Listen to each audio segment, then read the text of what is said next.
রামনারায়ণ রাম। আমি সর্বপ্রথম ঠাকুর শ্রী শ্রী বালক ব্রহ্মচারী মহারাজের চরণে জানাই আমার শতকোটি প্রণাম এবং আপনাদের সকলকে জানাই বৈদিক অভিনন্দন। রামনারায়ণ রাম।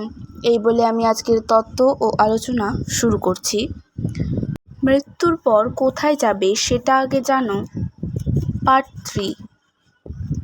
বেদ বলছে, প্রকৃতি বলছে, সেই জল আকাশে তোমার চোখকে আড়াল করে রয়েছে। সেই বাতাস ভ্যানিশ হয়ে আকাশের সাথে মিশে আছে। সেই জল, সেই বাতাস, সেই আলো দিয়ে তোমার দেহ গড়া। শুধু তোমার দেহ নয়, সকল জীবদেহই তা দিয়ে গড়া। তোমাদের কি হওয়া উচিত? আরও সূক্ষ্ম, আরও বিরাট হওয়া উচিত। বাতাস যে মিশে রয়েছে আমরা বুঝতে পারছি, সে বলছে আমি থেকেও মিশে আছি। জল বলছে তোমরা খাচ্ছ, স্নান করছো, ঘামছো, আমি চুপ করে বসে আছি। আবার তোমাদের বোঝাবার জন্য উপর থেকে পড়ি। বাতাসের মতো জলেরও আলাদা একটা ক্ষমতা আছে, সে থেকেও মিশে থাকছে চোখের আড়ালে।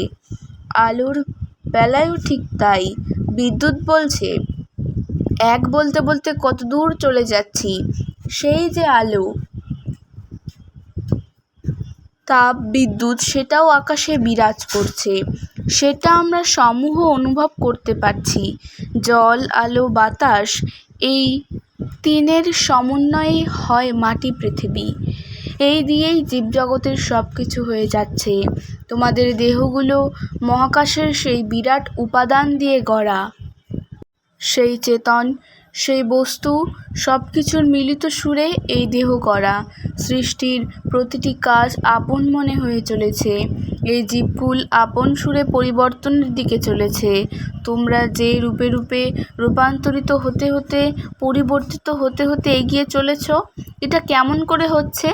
তোমরা কোথায় যাচ্ছ?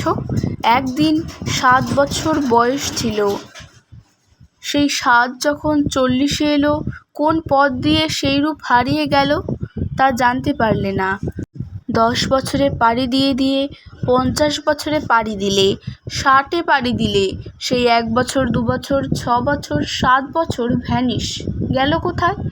ব্যক্তি তো সেই তুমিই ছিলে, মিশে গেলে। সেটা শৈশব, যদি এটা যৌবন হতে পারে। আবার এটা যৌবন যদি বার্ধক্য হতে পারে। তবে তার পরেরটা কোথায় যাব?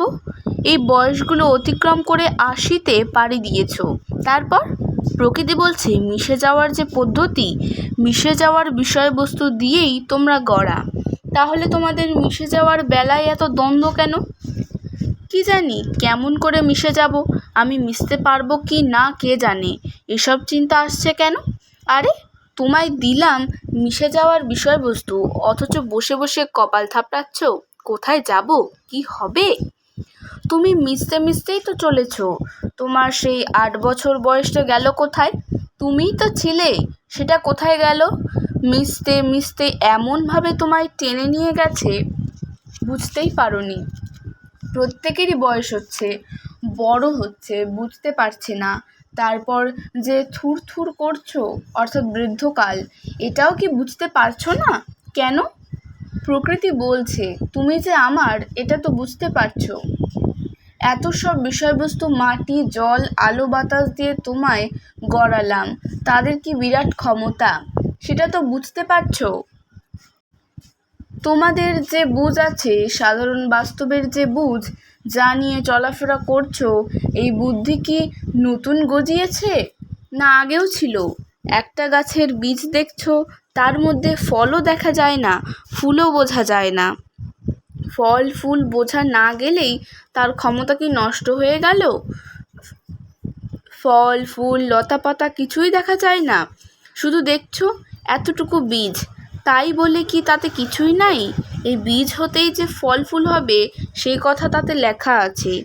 বীজ থেকে অঙ্কুর হবে, বড় হয়ে এত বড় কাণ্ড হবে, ক্রমে ডালপালা, ফল ফুল হবে।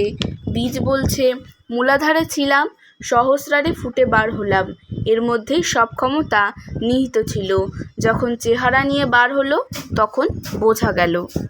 আজকের তত্ত্ব ও আলোচনা আমি এখানে শেষ করছি। দেখা হচ্ছে পরের ভিডিওতে।